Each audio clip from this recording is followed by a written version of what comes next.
de Bernardo Guimarães, o seminarista, capítulo 22. No quarto da enferma, apesar da sua pobre simplicidade, reinava uma ordem e asseio que contrastava com o aspecto miserável do resto da casa. O leito bem composto era guarnecido de um transparente cortinado cor-de-rosa, e em frente dele, sobre uma pequena mesa de jacarandá de pés torneados, via-se um lindo oratório dourado, diante do qual ardia uma vela de cera entre duas jarras cheias de viçosas e fragrantes flores. Parecia mais uma gruta mística e perfumada, um voluptuoso ninho de amor, do que o quarto de uma moribunda. Margarida estava sobre a cama, meio deitada, meio assentada, com as costas apoiadas na cabeceira, os braços cruzados e a cabeça pendida sobre o peito. À primeira vista, não parecia uma pessoa que estava precisada dos últimos socorros da religião. O rosto nada tinha de desfigurado. Estava fresco e corado, e a moça parecia estar no gozo da melhor saúde e de todas as suas forças. Examinando-a, porém, mais atentamente, notava-se o arquejo ansiado e violento de seu peito, o coração pulsar-lhe forte e descompassado, de modo assustador. E na luz dos olhos, um não sei quê de sombrio e desvairado. Via-se que aquelas duas rosas excessivamente vivas que lhe tingiam as faces não podiam denotar um estado normal e eram resultado da profunda perturbação na circulação arterial. A velha apenas introduziu o padre, retirou-se com a sua candeia. Mal deu com os olhos na moça, o padre estacou de repente. Fez um gesto de espanto e, olhando inquieto, ora para a porta, ora para o leito, dava mostra de querer sair precipitadamente. Seu rosto cobriu-se de medonha palidez e suas feições se transtornaram de modo horrível. Seu primeiro impulso foi de fugir depressa e sem dizer palavra. Mas hesitou. Não podia negar os auxílios de seu sagrado ministério, a quem os implorava em artigo de morte. Foi-lhe mister um esforço sobre-humano para dominar a sua perturbação. Desde o primeiro momento, Eugênio e Margarida se haviam reconhecido e por alguns instantes se olharam mudos e atônitos, sem ousarem proferir palavra. Margarida estava deslumbrante de formosura. As madeixas opulentas de seus compridos cabelos, rolando-lhe em torno dos ombros em um denso e escuro nevoeiro, davam um mais esplêndido realce ao busto encantador. Os grandes olhos negros, cheios de luz sombria e melancólica, fixos sobre o padre, eram como brandões ardentes e sinistros que lhe queimavam a alma. O padre esforçou-se em compor a fisionomia, procurando dar-lhe uma expressão calma e severa.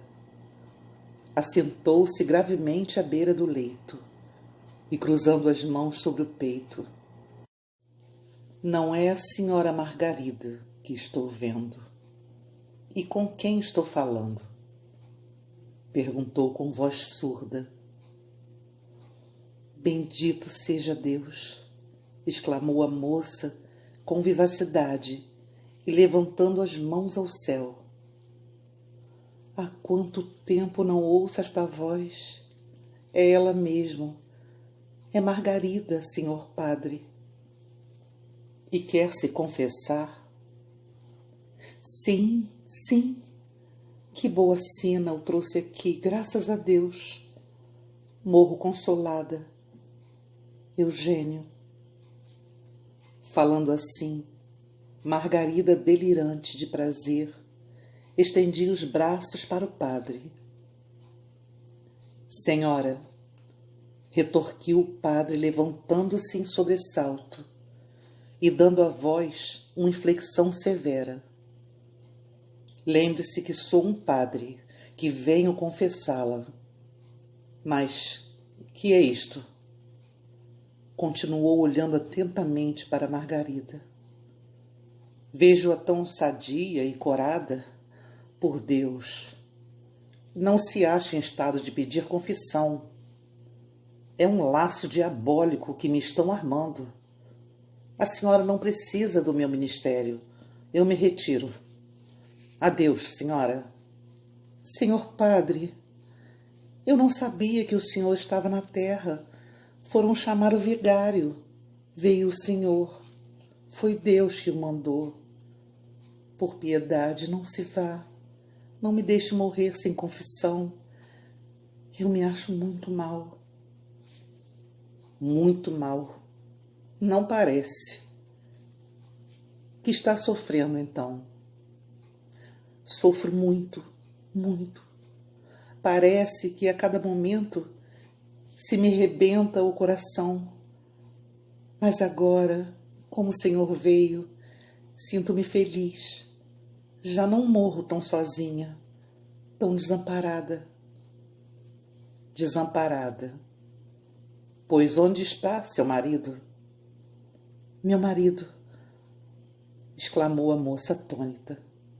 Tenho eu algum marido? Pois a senhora não casou-se? Eu? Quem lhe disse isso? Disseram-me. Então, não é verdade? Não, nunca. Quiseram casar-me, isso sim, mas eu nunca quis. Meu Deus, por que haveriam de enganá-lo assim? Ah, meu pai, murmurou consigo o padre, agora compreendendo tudo. Para que semelhante mentira? Pobre Margarida, continuou dirigindo-se à moça. Como zombaram cruelmente de ti e de mim. Isso pouco importa. Estou agora bem satisfeita. O que me afligia era pensar que ia morrer sem nunca mais torná-lo a ver. Mas, Margarida, eu sou agora um sacerdote. Que tem isso? Assim mesmo quero-lhe bem. Que mal lhe pode fazer o amor de uma moribunda? É padre? Fez muito bem. Quem sou eu, pobre desgraçada, para o impedir de seguir uma carreira tão bonita? Veja, eu estou bem contente e dou louvores a Deus. Ah, Margarida, não me fales assim. Por que não, senhor padre? Sinto-me tão feliz. Lembra-se, quando nós éramos pequeninos, não me jurou que a primeira pessoa que havia de confessar seria eu? Veja como Deus nos ouviu. Que cruel recordação, senhora. Que fatalidade. Sim, esse primeiro juramento, Deus o guardou escrito no livro do destino. E agora recebe o seu tremendo complemento. Era a vontade de Deus, devia cumprir-se. Mas em que transe, justo céu! Também eu havia jurado depois que nunca me havia de ordenar. Fui perjuro, ordenei-me, perjurei-me de novo. Ai, Deus, tudo isto é o justo castigo de meus repetidos perjúrios. Perjúrio não, senhor padre. Aquilo foi um juramento louco, que Deus nem aceitou. Esta mão foi feita para o altar e não para mim, pobre desvalida. Está muito bem empregada no serviço de Deus. Deixa-me beijá-la. Falando assim, a moça tomava a destra de Eugênio e a beijava, inundando-a de lágrimas. Não chores assim, Margarida, disse com um acento comovido e tornando-a a sentar-se à beira do leito. Dizes que estás feliz e satisfeita e me despedaças o coração com tuas lágrimas. Deixa-me chorar, Eugênio, disse a moça, abandonando-se insensivelmente à doce familiaridade de tempos mais felizes. Deixa-me chorar, não fazes ideia de quanto essas lágrimas me fazem bem. Desde que te foste embora, nunca pude chorar assim. Isto me alivia tanto. Eugênio, também deixando-se arrebatar pelo perfume das suaves recordações que se lhe evaporavam do coração, esqueceu um momento que era padre. Chegou-se mais para junto de Margarida, retirou a mão que ela apertava com ternura entre as suas, colocou-a sobre o ombro dela e, encarando-a com doçura: Margarida, não chores, disse, e encostando instintivamente seu rosto ao dela, os lábios de ambos roçaram de leve. O padre estremeceu e recuou assustado, como se houvesse tocado em uma áspide venenosa. Por alguns instantes ficaram ambos silenciosos. Ah, meu Deus, prosseguiu o padre, eu vinha confessá-la e sou eu o penitente, que de joelhos a seus pés devo suplicar-lhe perdão. Perdão de quê, Eugênio? Ainda me perguntas, Margarida? Pois não te faltei a palavra jurada? Não sou a causa do teu sofrimento? Não, não és tu que me matas. Eu é que era uma ímpia, uma libertina, querendo roubar-te ao altar, querendo valer mais que Deus. Mas sou cego, creio que não morro ainda. Depois que te vi, sinto-me tão melhor. Margarida falava assim, tanto para não consternar o padre, como porque realmente a alegria de vê-lo a fazia esquecer os seus sofrimentos. Acha-se melhor? Retorquiu o padre. Ainda bem. Não precisa mais dos socorros do meu ministério. Nem sou eu o padre mais próprio para ouvi-la de confissão. Adeus, senhora. Não devo voltar mais à sua casa. Ah, por piedade, não deixe de voltar, meu padre. Volta, se não queres que eu morra impenitente e desesperada. Que perigo há em ouvir de confissão uma pobre moribunda? Mas acha-te melhor, Margarida. Poderás esperar o vigário. Não quero me confessar com nenhum outro. Já agora hei de cumprir o juramento que fiz quando era menina. Se o não cumprir, creio que a minha alma não se salvará. Acho-me muito mal. Esta melhora é passageira, a cada momento posso expirar. Mas eu me esforçarei em reter o alento da vida, se me prometeres voltar amanhã. O padre ficou por um momento pensativo. Pois bem, Margarida, voltarei, disse afinal, e com um movimento rápido e brusco, alongando a mão que tinha pousado sobre o ombro da moça, a estreitou no coração. Até amanhã, falou com voz breve o padre, e tomando o chapéu, retirou-se precipitadamente, hirto e convulso, como se acabasse de ter uma pavorosa visão.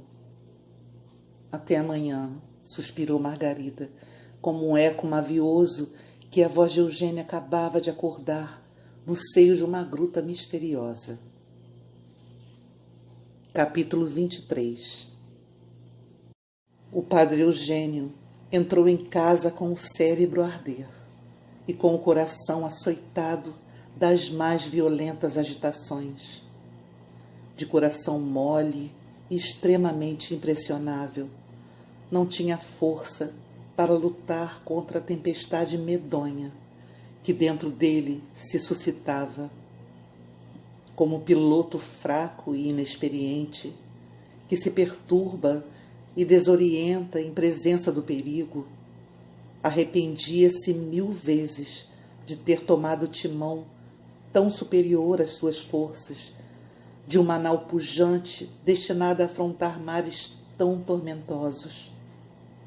A tonsura sacerdotal era uma coroa de espinhos que se lhe enterravam no crânio e lhe arrancavam bramidos de desespero.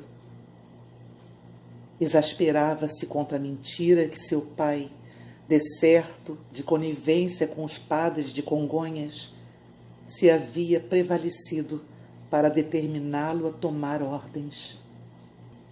Para que semelhante embuste, meu Deus? Murmurava consigo. Que ideia infernal de sacrificar o destino de 2 pessoas por meio de uma mentira.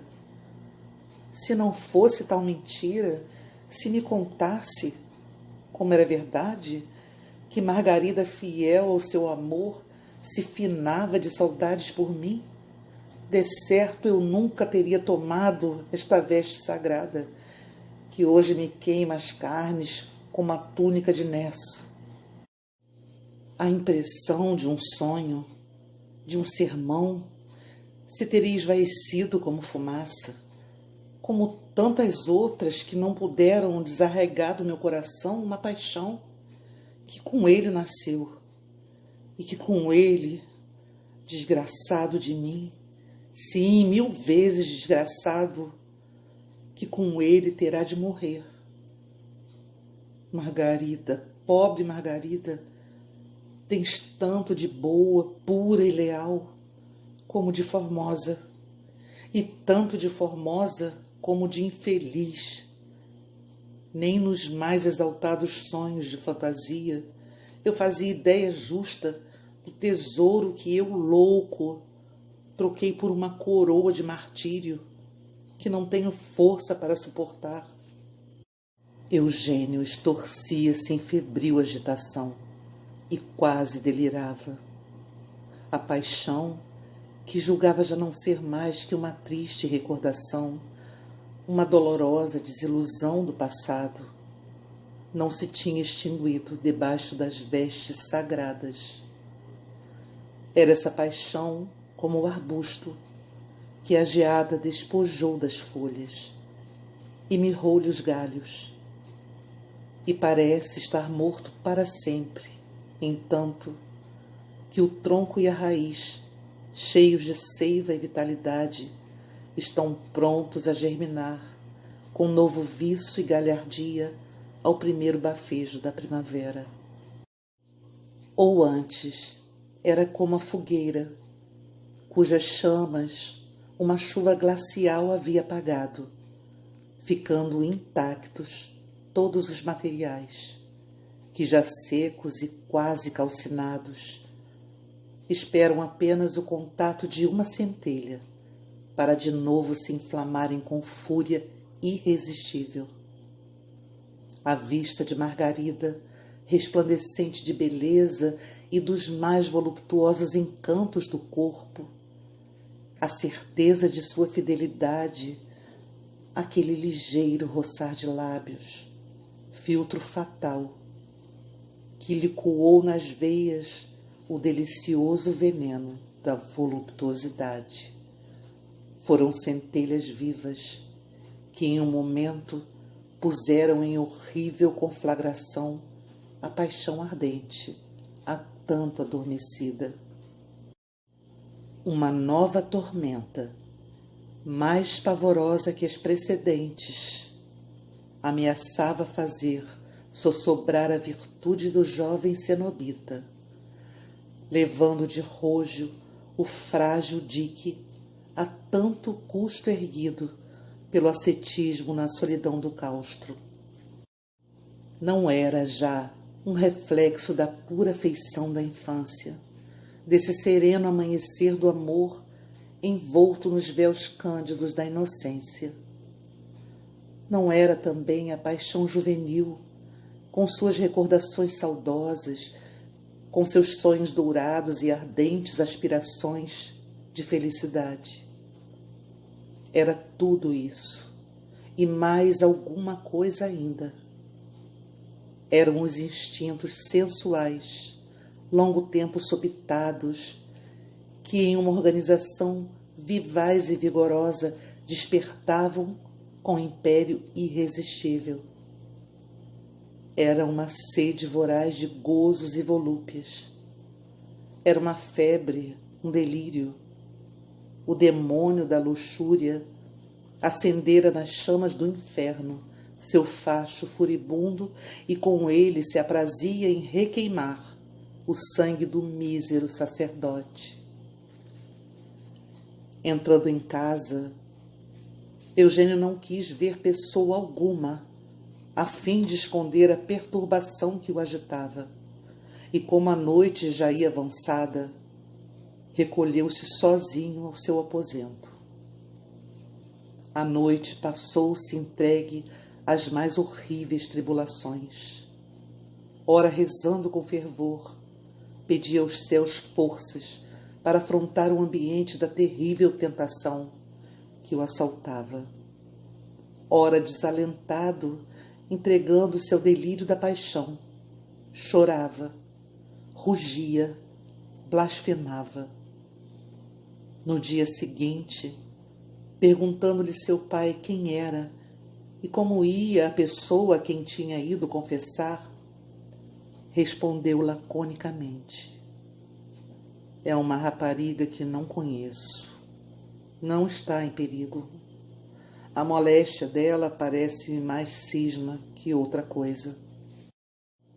Como seus pais reparassem e começassem a se inquietar com a palidez e extrema excitação nervosa em que o viam, para subtrair-se a seus olhares e perguntas, apenas acabou de almoçar, mal e rapidamente saiu, a pretexto de dar um passeio e ver algumas pessoas conhecidas. O padre está muito incomodado, disse a senhora Antunes a seu marido logo que Eugênio se retirou. Ele sofre alguma coisa que não nos quer dizer. Queira Deus. Queira Deus o quê, senhora? A serpente, senhor. A serpente. Ora, senhora, deixe-se dessas alusões, pois um homem, um padre, um missionário, nem sempre a gente é criança. Queira Deus, murmurou a mãe, levantando-se da mesa e rezando. O padre, durante a noite, tinha feito o firme propósito de não voltar mais à casa de Margarida, apesar da promessa que havia feito. Antes faltara uma simples promessa do que expor-se ao perigo de quebrar um voto e perder sua alma. Portanto, ao sair de casa, dirigiu-se para o lado oposto ao bairro em que ela morava. No fim de contas, porém, depois de ter percorrido muitas ruas e parado em muitas casas, fosse por uma fatal casualidade ou porque o coração, mesmo sem que ele o sentisse, o ia arrastando, achou-se nas vizinhanças da habitação de que fugia. Ao avistá-la, o coração bateu-lhe uma fatal pancada. Ah, Margarida, pobrezinha, quem te há de valer? Sabe Deus se estás agonizando e vais morrer sem confissão. É meu dever lá ir. Que posso recear de uma moribunda? É uma desumanidade, uma pusilanimidade abominável deixá-la morrer ao desamparo. O vigário não está. Que remédio tenho senão socorrê-la? E quem sabe se já não será tarde? Pensando assim, o padre se encaminhava, ora vagaroso e irresoluto, ora passos precipitados para a casa de Margarida. E assim que o passarinho, pousado na grimpa da árvore, fascinado pela serpente, que enroscada no tronco fita nele os olhos peçonhentos, hirto de pavor e soltando pios lastimosos, vem descendo do ramo, de ramo em ramo, até meter-se na garganta escancarada do hediondo réptil. Margarida, depois que Eugênio saíra na véspera, havia adormecido embalada em um delírio de felicidade e, graças a esse sono reparador, amanhecera melhor, se bem que um tanto descorada e abatida. Isto mesmo denotava que o sangue lhe corria mais calmo e regular pelas artérias. Sentia-se tão aliviada que parecia-lhe ter voltado ao gozo da perfeita saúde. Levantou-se alegre e tranquila, penteou seus cabelos e compridos cabelos negros, plantou entre eles um botão de rosa, seu enfeite favorito, e vestiu-se com certo esmero e faceirice, como noiva, que se prepara para ser conduzida ao altar. Não como vítima, que se adorna para o sacrifício. Mesmo abatida como se achava, estava fascinante de beleza. Tinha nos olhos uma luz tão lânguida e quebrada, na boca uma expressão tão voluptuosa, as faces um tanto desbotadas tinham um matiz de jambo tão suave e delicado, e o colo e os braços acetinados eram de tão fresca e mimosa morbidez, que a custo se acreditaria que aquela moça estava precisada de socorros extremos da religião. Quando Eugênio entrou, Margarida estava recostada ao travesseiro. O padre sobressaltou-se vendo-a tão fresca e tranquila, e tão faceiramente vestida. «Que é isto, santo Deus?» exclamou com voz severa. «Esperava encontrar uma enferma no leito da agonia? E que é que estou vendo? Estará zombando de mim?» «Eu zombar do Senhor, padre? Julga-me capaz disso?» murmurou a moça em tom de queixa tão meigo e mavioso que dirias arrulho de pomba que dentro do ninho afaga o companheiro. «Então, que quer dizer esta mudança? Esses enfeites, essa cor e esse rosto que parece tão animado e cheio de saúde?» A chegada do padre, a palidez da moça se havia trocado por um vivo encarnado, que lhe incendia as faces e seus olhos lampejavam com estranho brilho. «Acho-me melhor, é verdade», respondeu. «Não estou sofrendo agora grande incômodo, mas não sei por quê. Me diz o coração que meus dias estão contados.» «Não creia tal, minha filha. Isso é pura cisma. É um capricho da sua imaginação. Mas, enfim, seja como for, não me é permitido demorar-me por mais tempo a sós no quarto com uma moça, que parece estar no gozo da perfeita saúde. Adeus, senhora Margarida.» «Ah, não, pelo amor de Deus, não se vá ainda. Tenha paciência com esta pobre infeliz.» A moça proferiu estas palavras com acento tão terno e suplicante, e fitando no padre um olhar tão repassado de angústia, que este sentiu-se comovido e abalado até os seios da alma. Fitou nela um olhar terno e compungido e a contemplou por alguns instantes silencioso. Margarida, exclamou por fim, não sabes quanta pena tenho de ti, mas não se vá embora ainda.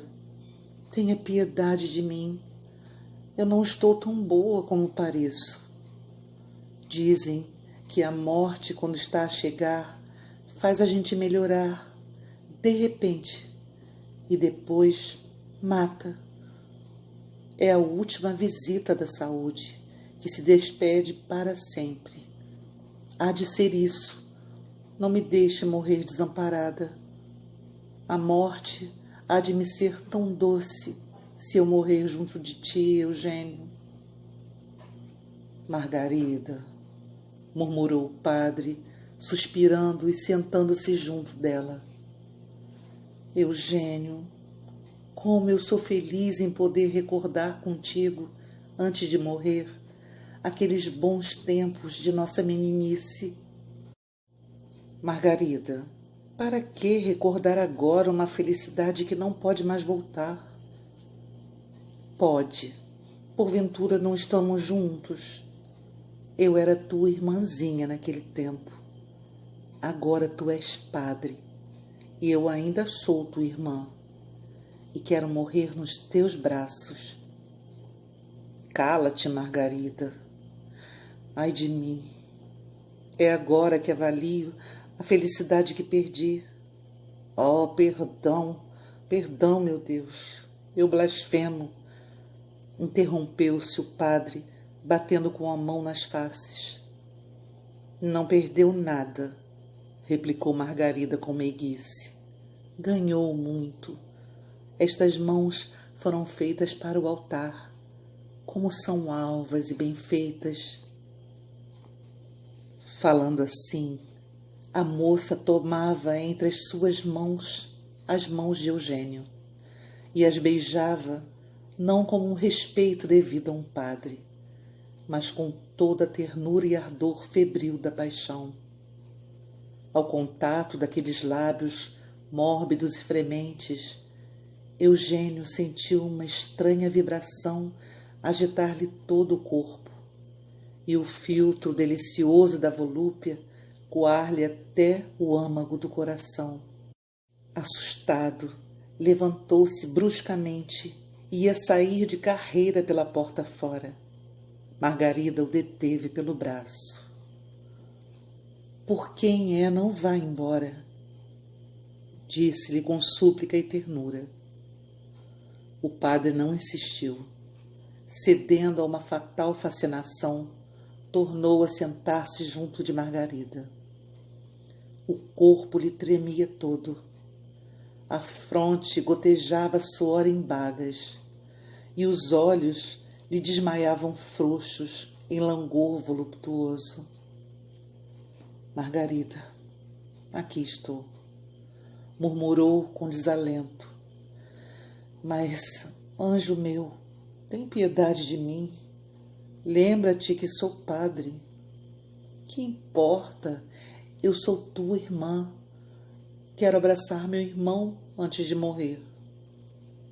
A moça pôs as mãos ambas sobre o ombro do padre e fitou-lhe o rosto com um olhar e um sorriso que resumiam um longo poema de amor. Os olhos alucinados nadavam-lhe em eflúvios de ternura, e o bafejo tépido e suave, escoando-se por entre a rosa dos lábios entreabertos, afagava as faces do mancebo. O xale em que se envolvia tinha-lhe escapado dos ombros, e os 2 pomos mal cobertos pulavam-lhe no seio, inquietos e ansiosos, como 2 rolinhas em plumes que forcejavam no saltar do ninho. No quarto de Margarida reinava uma luz frouxa que entrava por uma janela de empanada.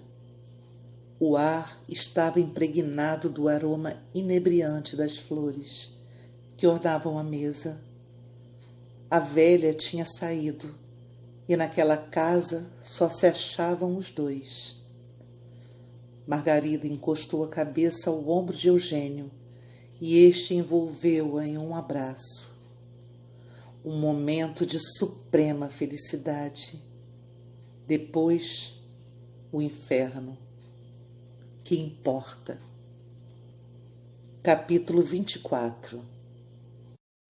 No dia seguinte, que era um domingo, o padre Eugênio tinha de dizer a sua primeira missa na vila de Tamanduá. O pai fazia uma grande festa, a que havia convidado a melhor gente do lugar. Era um dia de regozijo e prazer para a família e de grande expectação para os demais habitantes. Depois da missa, um lauto jantar esperava os convidados.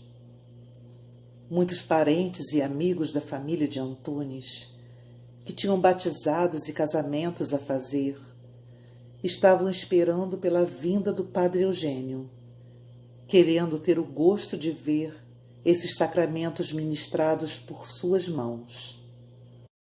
Portanto, o padre teve de apresentar-se na igreja muito antes da hora da missa, a fim de ter tempo de celebrar esses batizados e casamentos. Quando o sacrílego padre entrou no templo, dizem que os sinos, sem que ninguém os tocasse, deram badaladas fúnebres e que um tufão, escancarando a porta interior do frontispício, entrara pela nave e apagara a lâmpada do santuário.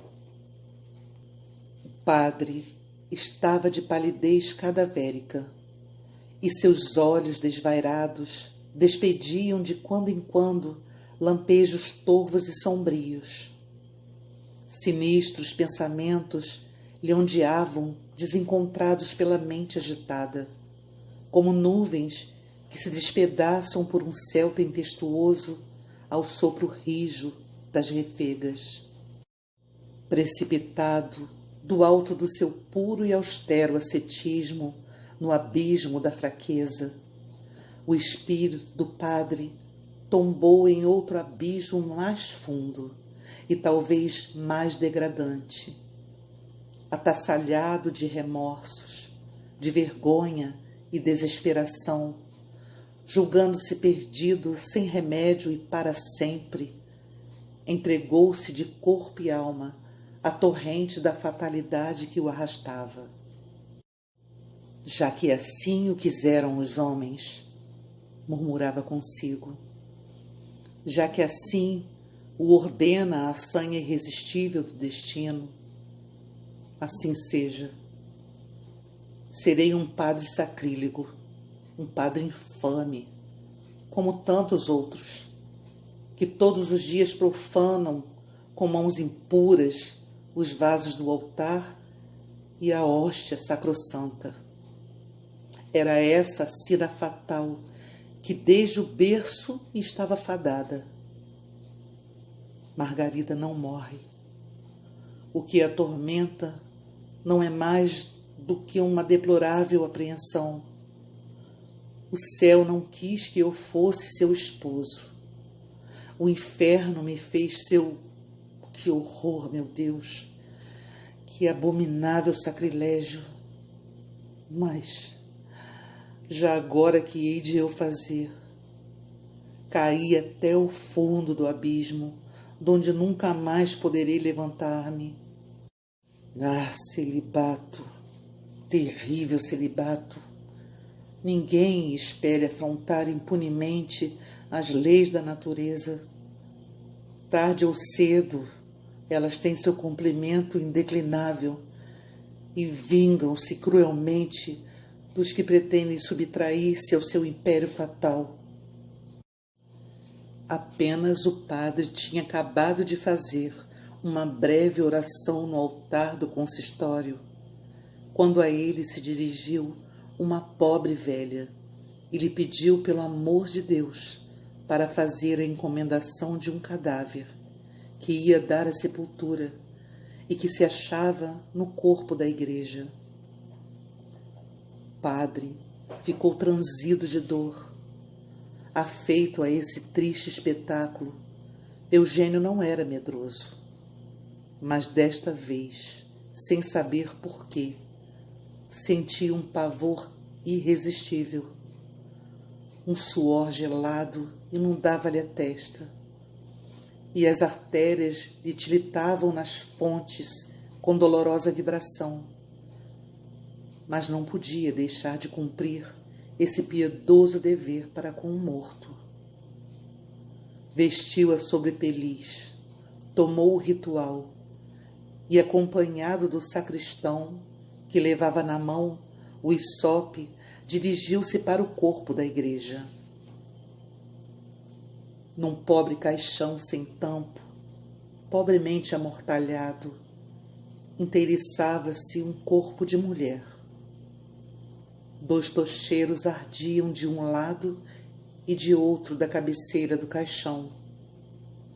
Um lenço branco cobria o rosto da finada, e sobre o seu peito via-se uma capela de alvas flores, símbolo da virgindade. O templo estava quase deserto.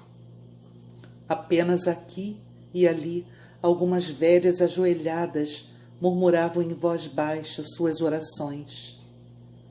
O sacristão, para se dar começo à encomendação, tirou o lenço ao rosto da finada.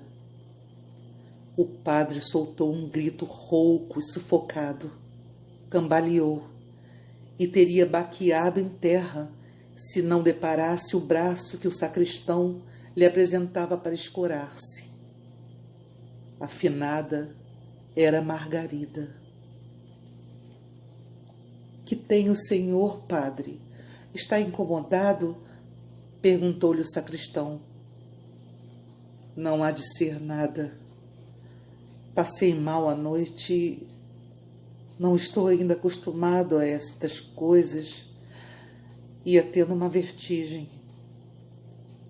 O padre limpou o suor gelado que lhe inundava a fronte e desempenhou atabalhoadamente, sem saber o que fazia, a sua cruel e fúnebre tarefa.